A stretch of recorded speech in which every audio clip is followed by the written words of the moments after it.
Ano novo, uniforme novo e elenco novo. O Cruzeiro contratou 11 jogadoras para fazerem parte do elenco das Cabulosas em 2026, temporada mais importante da história do clube até aqui, além de uma expectativa de seguir brigando por títulos no Campeonato Brasileiro, que a equipe possa avançar mais na Copa do Brasil e, obviamente, a cereja do bolo, a Libertadores, primeira vez na história do clube nessa competição no fim da temporada. Bom, se você está assistindo esse vídeo é porque o Cruzeiro já anunciou oficialmente essas 11 jogadoras e eu passei o meu recesso preparando esse material para que você possa conhecer as 11 novas cabulosas. Antes do nosso primeiro jogo, que deve ser ali em torno de 15 de fevereiro, eu pretendo falar bastante sobre esse elenco, falar sobre possíveis escalações, como o Jonas vai utilizar essas atletas, pontos que, na minha opinião, evoluíram em relação a 2025, pontos que me preocupam para a sequência da temporada, mas acho que o primeiro passo era começar aqui, falando dessas 11 jogadoras, e como são muitas atletas, eu decidi dividir esse vídeo em 3 partes, defensoras, meias e atacantes. Então você vai ter os 3 vídeos separados aqui para assistir com um pouco mais de calma. A ideia é trazer um panorama geral dessas atletas, menos assim, vida e obra, sabe? E mais focado nas últimas 2 temporadas, aquilo que essas atletas fizeram nos seus clubes, seleções, num recorte mais recente de tempo, porque eu acho que isso acaba sendo mais relevante pra gente, e o que, na minha opinião, elas agregam nesse elenco do Jonas Urias. Antes de começar propriamente, 2 recados. Primeiro, eu tentei junto ao Cruzeiro o tempo de contrato dessas atletas antes de gravar esse vídeo, só que eu não consegui essa informação em tempo hábil, e aí, como eu tinha uma logística aqui, não dava para segurar mais. Eu acho que essa informação é super relevante para a gente entender se de fato uma contratação foi boa ou não. 1, 2, 3 anos de contrato, a depender da atleta, a depender da circunstância, faz muita diferença na avaliação se aquela contratação foi boa, foi relevante, foi coerente com aquilo que o clube precisa ou não. Então, tem esse asterisco em tudo que eu vou falar aqui nesses 3 vídeos sobre as nossas novas contratadas. Essa informação ela será tornada pública pelo clube, provavelmente no momento que você estiver assistindo esse vídeo, essa informação já será pública, e aí em algum outro momento dá para falar sobre isso aqui no canal, muito provavelmente no vídeo de uma análise completa do elenco e de possíveis escalações. Tenha em mente que o que eu estou falando aqui, então, é muito mais baseado em aspectos técnicos, táticos, aquilo que eu consegui assistir dessas jogadoras, e tem esse asteriscozinho dessa informação, que é muito relevante. Eu juro que eu tentei buscar em tempo hábil, não foi possível, tem algumas coisas que fogem do meu controle. Segundo ponto, embora esse canal aqui seja muito pequeno, a audiência é obviamente condizente com o tamanho dele, parte dessa audiência costuma ser muito qualificada, se é que vocês me entendem. Eu já aceitei essa parte do trabalho, em algum momento eu já pedi para a turma parar de assistir e fazer outra coisa, mas cheguei à conclusão de que não vai adiantar muito, né? Então, paciência faz parte do trabalho. O ponto é que eu sei que esse tipo de conteúdo aqui não é muito comum no futebol feminino. Inclusive, o motivo para eu ter ligado essa câmera aí um ano atrás e começado a fazer isso aqui é justamente porque se analisa muito pouco futebol feminino, né? É uma coisa mais... Contratamos essas jogadoras, seus nomes, suas idades, suas posições, os clubes que vieram, e é isso. Não se fala do jogo, se fala que o Cruzeiro, sei lá, empatou com um tal time no dia tal, horário tal. Não tem uma análise, né? Isso me incomodava porque eu entendo que o futebol feminino profissional ele tem que ser tratado com normalidade. E a análise faz parte do futebol profissional. No masculino, esse tipo de conteúdo é muito comum, meus colegas de trabalho fazem o tempo todo, mas no feminino ainda não é. Então, eu já quero deixar bem claro aqui, em especial para essa parte mais qualificada da audiência, que eu entendo que é algo novo, diferente, é novo para mim também, em certos aspectos, mas tudo que vai ser dito aqui é de cunho profissional, não tem nenhuma opinião que vai ser emitida aqui de cunho pessoal, nem as críticas, tampouco os elogios. E indo um passo além, tudo que vai ser dito aqui é a minha opinião como comentarista, como analista. É uma opinião informada? É uma opinião informada. Assisto jogos, busco os números, converso com analistas de desempenho que acompanham muito de perto essas atletas, pessoas que estão muitas vezes no dia a dia dos clubes em que elas estiveram, mas segue sendo uma opinião.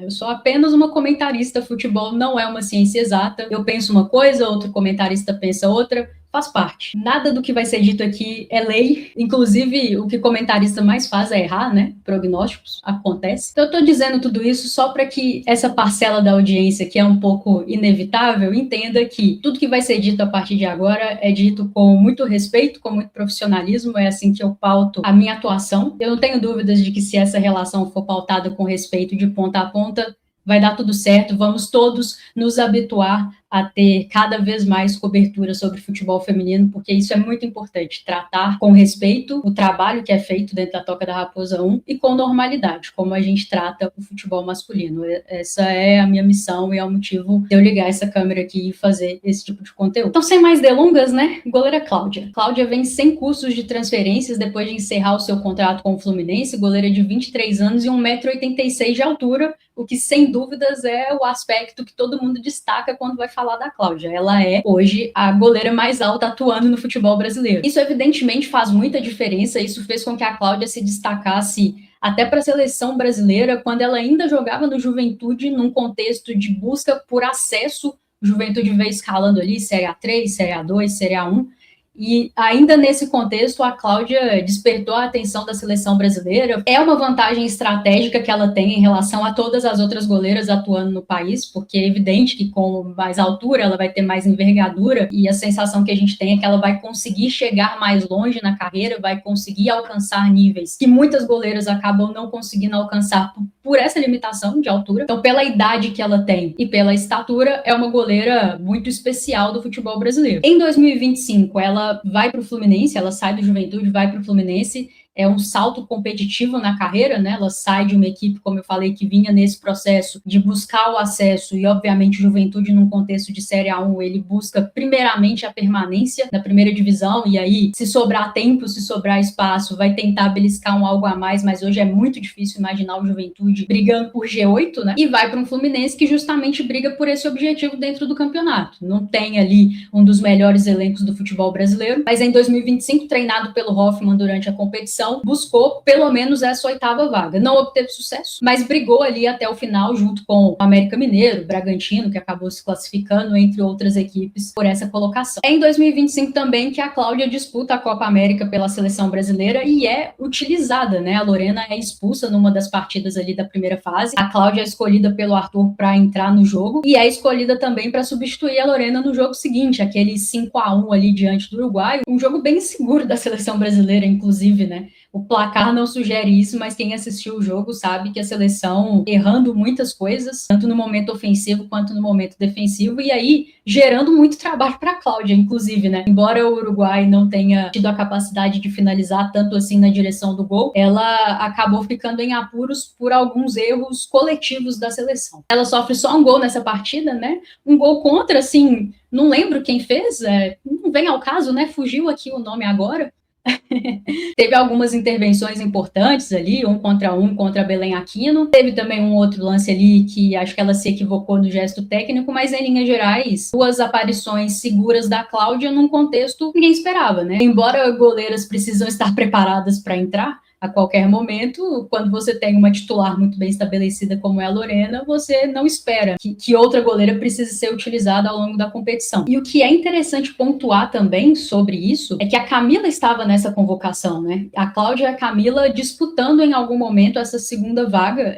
A forma como a convocação foi feita dava a entender que a Camila era a segunda goleira e a Cláudia a terceira, mas as escolhas do Arthur evidenciaram o contrário. Ele é perguntado sobre isso numa coletiva e ele disse que a Cláudia vinha treinando melhor que a Camila e por isso ela foi a escolhida. As duas voltam a se encontrar 6 meses depois no Cruzeiro e eu tendo a acreditar que naturalmente isso vai acontecer aqui também. A Cláudia vai acabar ganhando essa posição da Camila porque 6 meses atrás isso aconteceu. Mas tem alguns pontos do jogo do Cruzeiro que são diferentes do jogo do Fluminense que podem fazer a diferença. O Hoffmann é um treinador que joga com linhas muito baixas, assim, contra a maior parte dos adversários ali do Campeonato Brasileiro no ano passado com o Fluminense. Inclusive contra o Cruzeiro ele joga com linhas muito baixas e uma primeira linha de 5, né? Nesse contexto, a goleira ela tem um comportamento. O Cruzeiro do Jonas Urias jogou com linhas altas na maior parte do tempo, contra a maior parte dos adversários.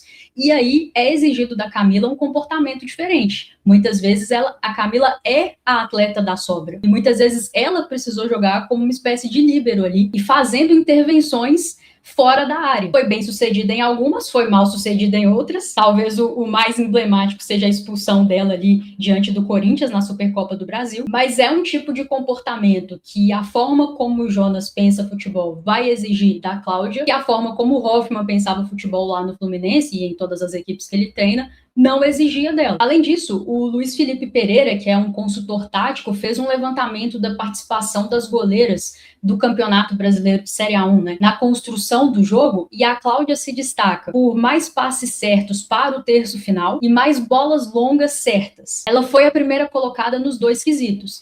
E aí é óbvio que tem a qualidade técnica dela, o mérito individual dela nisso, mas tem também muita conexão com a forma como os times do Hoffmann jogam. Não são times que fazem questão de construir curto desde a sua primeira linha, algo que o Jonas faz muita questão e mostrou isso aqui no Cruzeiro em 2025. Então, o comportamento da Cláudia com a bola nos pés provavelmente vai precisar mudar também aqui no Cruzeiro em relação àquilo que ela desempenhava no Fluminense. É bem provável que será muito mais exigido dela esse jogo com os pés do que era lá com o Hoffmann e a comissão dele no Fluminense. Então, são aspectos que ela vai precisar se adaptar agora na pré-temporada para que ela possa confirmar essa expectativa que eu acredito que muita gente tem nela, de que ela assuma a titularidade do gol do Cruzeiro. Eu avalio a contratação da Cláudia como uma excelente oportunidade de mercado. Acho que quando uma goleira como essa fica livre, um clube como o Cruzeiro precisa tentar a contratação. Acho que pela idade que ela tem, a Cláudia tem uma margem de crescimento muito, muito grande, que outras goleiras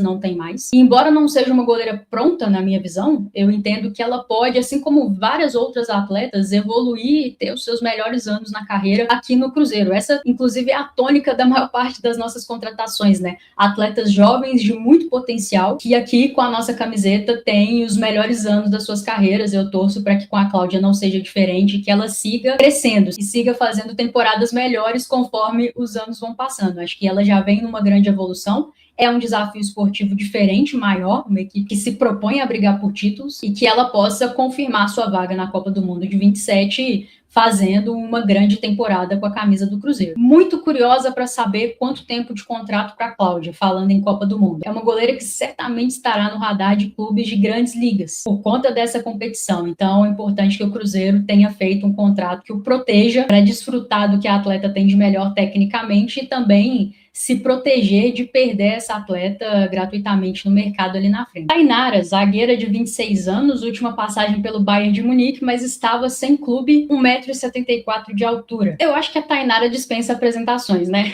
Todo mundo que acompanha o futebol feminino há um tempinho conhece a Tainara, lembra dela, principalmente no Palmeiras, no Bordeaux, no próprio Bayern de Munique, na seleção brasileira, campeã da Copa América de 2022, inclusive. Zagueira destra, mas que também pode atuar pelo lado esquerdo da zaga, já jogou de lateral direita. Não me lembro da Tainara jogando em linha de 3, mas acho que não seria grande problema para ela, inclusive ser a zagueira central numa configuração como essa. Pensando em todos os atributos que uma boa zagueira precisa ter, eu acho que a Tainara muito tranquilamente checa todas as caixinhas e retorna ao futebol brasileiro para em 2026, pensando nas saídas que nós tivemos de zagueiras, e aí não só no Cruzeiro, mas no Corinthians, no São Paulo, vem para ser a melhor zagueira do ponto de vista técnico atuando no futebol brasileiro. O ponto é que a última partida oficial da Tainara foi no dia 20 de dezembro de 2023. Tem mais de 2 anos que a Tainara não pisa num campo de futebol para um jogo oficial. E isso tem um peso. Qualquer atleta de alto rendimento, de qualquer esporte de alto nível que fique 2 anos sem participar de competições, ele vai ter um prejuízo ali na sua carreira e esse tempo de inatividade vai gerar um impacto naquilo que ele é capaz de fazer. É preciso recuperar esse tempo perdido. E a missão da Tainara no Cruzeiro, entre outras coisas, é essa. Recuperar o tempo perdido, se colocar numa condição de rotação, de intensidade, de timing e de confiança para jogar, né? Em pé de igualdade com todas as atletas do nosso elenco, evidentemente de outros elencos também, para que ela possa voltar a competir. E aí, voltando a competir, estando bem, eu não tenho dúvidas que é uma jogadora que vem ao futebol brasileiro para ser um dos grandes destaques. Eu tenho para mim, por tudo que a gente já viu da Tainara, que se ela não tivesse tido esse hiato na carreira, ela dificilmente voltaria ao futebol brasileiro agora, a não ser que ela quisesse muito. Mas com 26 anos, com tudo que a gente já viu dela, provavelmente estaria lá no Bayern de Munique. Ela era titular no Bayern de Munique, disputando não só o campeonato alemão, como Champions League, jogadora de seleção brasileira. Só voltaria agora se realmente quisesse muito, porque mercado lá fora eu acho que ela seguiria tendo, né? Toda vez que um atleta ou um atleta volta ao futebol brasileiro ou sul-americano que seja, num contexto como esse, é é preciso que a gente tenha cautela, né? A Tainara, ela é uma certeza em muitos aspectos enquanto atleta. O ponto é que não tem como tratar essa contratação como certeza por conta do contexto. Não tem grandes expectativas dela já chegar com condições de fazer 90 minutos ali no primeiro jogo da temporada, por exemplo. Tomara que consiga. Eu ficaria muito, muito feliz, porque acredito e conto muito com o futebol da Tainara para a temporada, em especial quando penso como foi a montagem do elenco do Cruzeiro nesse setor. Mas não acho que é justo com ela que a gente deposite toda essa expectativa de cara. Acho que ela vai precisar de tempo. O Cruzeiro, felizmente, tem uma belíssima dupla de zaga em Paloma Maciel e Vitória Calhau, mas é pouco, né? Pensando no tamanho da temporada, a gente vai precisar de mais gente e a Tainara, se estiver bem, né? Se estiver na rotação adequada, se estiver com a confiança adequada para jogar, sem dúvidas vem para somar muito e para ser a tal da reposição a Isa Hasso. Hoje eu considero? Não. E aí não tem a ver com a capacidade da Tainara enquanto atleta, mas com esse contexto do tempo parado. No final do ano, a gente pode avaliar que ela foi a tal da reposição. E eu tô torcendo e mentalizando muito para que esse seja o cenário. Mas hoje eu acho que faz muito mais sentido que a torcida mantenha os pés no chão, que a gente respeite o processo, que a gente entenda que não existe mágica no futebol e a Tainara vai precisar do seu tempo. Tomara que ela nos surpreenda, mas aí é tratar dessa forma, como uma surpresa e não como uma certeza, uma cobrança de que ela já tem que ser aquela Tainara do primeiro jogo da temporada. Não acho justo, não acho coerente que essa seja a nossa expectativa. No mais, gosto do movimento de mercado, porque acho que o Cruzeiro sai de nomes óbvios e nomes óbvios que muitas vezes são difíceis, né, de você concretizar a negociação. Tirar uma titular de uma equipe que compete com você não é simples, e se vocês analisarem o mercado do Cruzeiro, do Palmeiras, do Corinthians, do São Paulo, ninguém ficou perdendo titular para ninguém, e existe um motivo para isso, Ferroviária, né? Eu acho que o Cruzeiro faz uma aposta numa atleta que tecnicamente é uma certeza, mas a contratação é uma aposta pelo contexto. E é uma aposta muito interessante, muito válida, e se der certo, o Cruzeiro vai colher muitos, muitos frutos técnicos de liderança em campo. E a Tainara, eu não tenho dúvidas, assim, bem recuperada, é jogadora para voltar a ser considerada pela seleção brasileira, para estar nas listas de melhores zagueiras atuando aqui na nossa liga. Se der certo, esse é o cenário. Tem um si bem grande aí, não pelas capacidades dela, volto a repetir, mas por aquilo que é esse ato na carreira, que tem um peso, não tem como a gente fugir disso, mas gosto muito da contratação e, cara, torço muito, muito, muito para que dê certo. Acho que o Cruzeiro, internamente, externamente, abraça muito a Tainara, não tenho dúvidas. Estou muito na expectativa de ver o primeiro contato da Tainara com o torcedor. Acho que o torcedor vai abraçá-la. Aliás, acho não, tenho certeza que o torcedor vai abraçá-la e apoio, carinho não vai faltar para que ela possa aqui se reencontrar, né, com o seu futebol e com a alegria de jogar futebol. É isso que eu torço muito para que ela seja muito, muito feliz aqui, porque aí, por consequência, seremos felizes também. Kathleen, lateral direita, primeira volante, vem do Internacional, 22 anos, 1,69 m de altura. Kathleen tem mais jogos pelas categorias de base do Internacional do que propriamente pela equipe profissional. Ela faz a sua estreia na final do Campeonato Gaúcho de 2024, num Grenal na Arena. Inclusive, um contexto bem complexo, né, para você estrear no profissional do Inter. Assisti esse jogo, assisti outros jogos dela no profissional, priorizei assistir os jogos do profissional, inclusive, pela questão do nível de competitividade, e gostei do que vi. Acho que é uma lateral, pela idade, muito equilibrada, tanto no momento defensivo quanto no momento ofensivo, e acho que o elenco do Cruzeiro carece disso. Me pareceu ser uma jogadora que tem uma boa noção de posicionamento, isso é muito importante, seja jogando como lateral ou como segunda volante, e principalmente nesse Grenal aí. Aliás, esse jogo tá no YouTube, tá? Quem quiser assistir, sofrer um pouquinho, Isa Hasso tá lá, mas também dá para ficar feliz porque tem a Pri, tem a Capelinha, então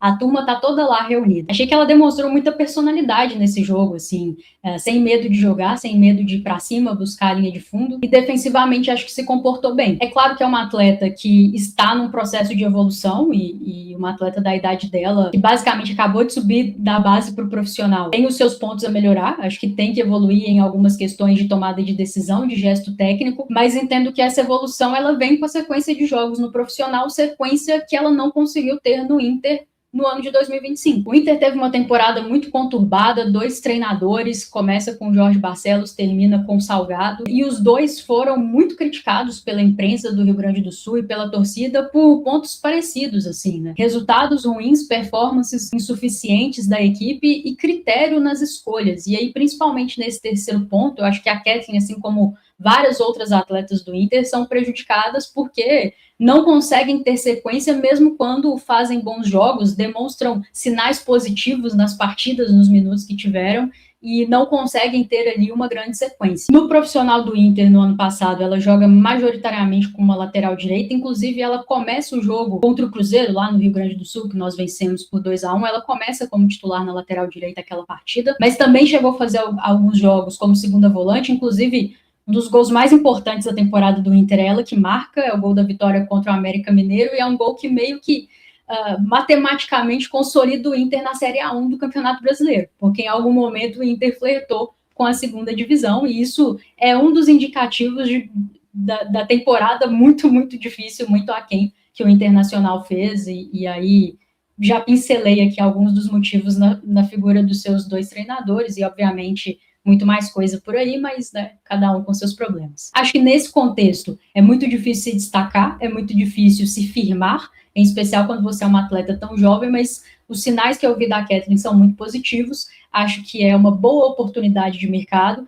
e vi a torcida do Internacional lamentando muito, tá, a não sequência dela por lá, porque acho que a mesma percepção que eu tive, a torcida que acompanhou os jogos também teve, de que é uma atleta que, pela idade que tem, numa posição que é super carente no futebol feminino, né, que é a lateral direita, demonstra sinais muito positivos no profissional. Num Cruzeiro mais organizado taticamente, né, um trabalho mais consolidado do Jonas, e com uma espinha dorsal de time titular muito bem estabelecida, eu entendo que a Kathleen pode ter o cenário ideal para que ela se desenvolva por aqui. Das 3 laterais direitas que temos no elenco atualmente, para mim, é de longe a mais equilibrada, como eu falei, no momento defensivo e ofensivo.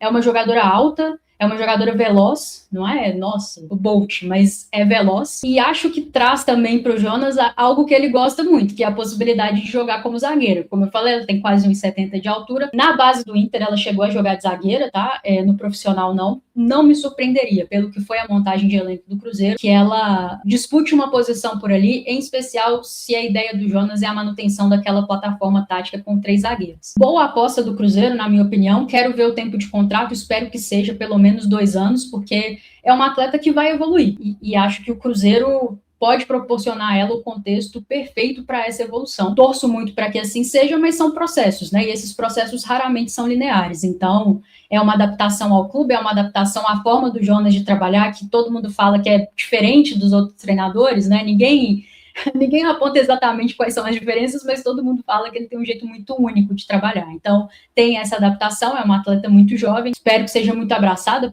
pelas lideranças do nosso elenco, imagino que será. E tomara que seja mais uma a se desenvolver aqui, né, numa posição tão carente no futebol feminino, quando você encontra uma atleta que te dá sinais tão positivos, é importante que você tenha a paciência necessária para que ela se desenvolva e atinja o seu melhor nível, mas gosto da contratação, boa aposta. Não acho que é a Isabela, tá? E é muito importante deixar isso claro, não é reposição para Isabela, não existe reposição para Isabela, porque a Isabela é uma lateral que atua dos 2 lados do campo com a mesma competência, uma competência alta, então não existe essa jogadora, não coloquem essa expectativa em cima da Kathleen, mas dentro da idade dela, do processo de desenvolvimento dela, ela dá sinais muito positivos e acho que dentro das características que o treinador busca numa jogadora de lado de campo, acho que pode agregar muito dentro do nosso elenco. Laura, lateral direita, estava no Belgrano na temporada passada, foi campeã do Clausura, né? Classificou o Belgrano ali a Libertadores, é também titular absoluta da posição na seleção uruguaia, 27 anos, 1,59 m de altura, 1,60 m, vai. Como eu falei, Laura estava no futebol argentino na temporada passada, tem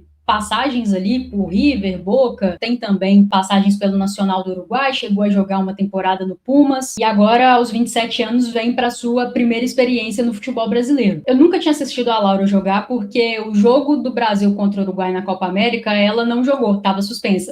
Então eu não conhecia o futebol dela, busquei jogos tanto pelo Belgrano quanto pela seleção, para entender um pouco das características e como ela atua, e o que eu posso dizer é que de todos os jogos que eu vi uma quantidade razoável, o tempo inteiro eu pensava, o Jonas vai colocar ela para jogar de zagueira.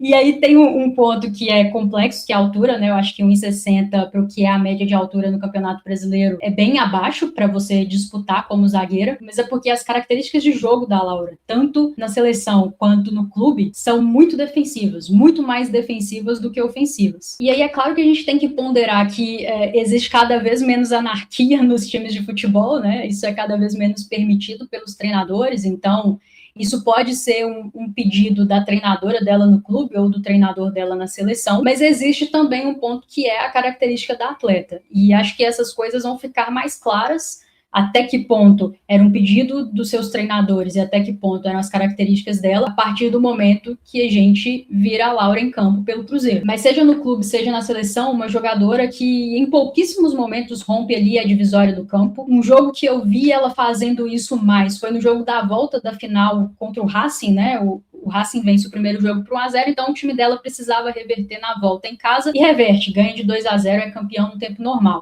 Nesse jogo, naturalmente, a sua equipe precisava buscar mais o ataque, né? Tava perdendo e precisava vencer o jogo. Então, nessa partida, diferente da partida da volta, ela até avança um pouco mais. Entretanto, você observa sempre nas tomadas de decisão que é uma jogadora que não tem aquele cacuete de buscar a linha de fundo. Então, tem alguns lances, por exemplo, nesse jogo, em que ela rompe ali a divisória do meio-campo e ela escolhe o passe muito rapidamente, trabalhando muito com a meia e a ponta que jogam ali pelo lado direito do Belgrano. E ao invés de fazer aquele movimento que é muito natural de laterais, de dar o passe e ultrapassar para ser mais uma opção ali na frente, ela fica. E ela tem, na maior parte dos jogos, isso acontece, né? Ela fica ali na sua posição e daqui a pouco volta, né? Muitas vezes ela avança muito para cobrar um lateral, mas não propriamente porque ela avançou ali no campo, né, com a bola, ajudando a equipe a construir dessa forma. O Cruzeiro de 2025 é um Cruzeiro que quase não jogou com laterais, né? Começar o jogo com laterais, eu acho que foi contra o Fluminense, na segunda rodada do Campeonato Brasileiro, e no jogo da ida contra o Palmeiras, lá na Arena Barueri, em algum momento do jogo, a Isabelle e a Gisele estavam se comportando como laterais. Mas na maior parte do tempo foi aquela plataforma tática no 3-5-2, e as laterais do elenco do Cruzeiro